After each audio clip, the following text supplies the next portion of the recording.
In this chapter, we're going to look at media. Media is important to a website. It helps you convey ideas, show examples, and generally just makes your content look rich and fresh. However, once again, moderation is key.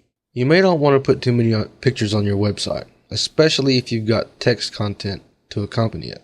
Obviously, if you're using WordPress for a photo blog, the majority of your content will be images.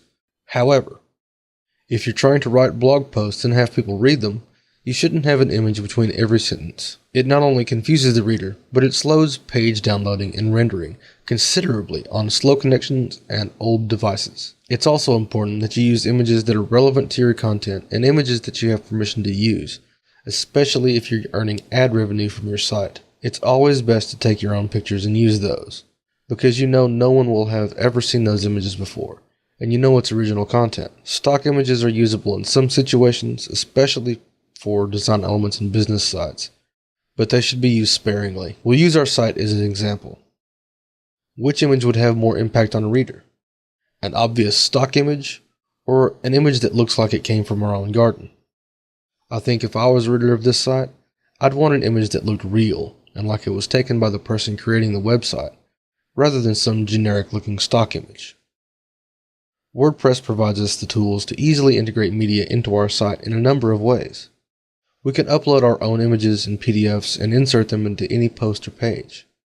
We can also link to images found anywhere on the internet, as long as the hosting server allows us to hotlink. It should be noted that hotlinking is generally frowned upon. If you find an image on a website and want to use it on your website, the best thing to do is right-click and save that image and re-upload it to your own blog. We don't really want to be using another website's bandwidth for our own site. It's rude and it can make you some enemies, so just be safe and host your images yourself or upload them to a public image hosting website like Flickr or Imgur. We also have some options of how we want to display images on our site. We can have static images, images with captions, galleries, carousels, and all sorts of other nifty methods through the use of plugins. This is where it becomes very important to be tasteful with your choices. You don't want a carousel when a simple image would work. On the other hand, it's also our chance to be creative and have some fun with the images we're posting.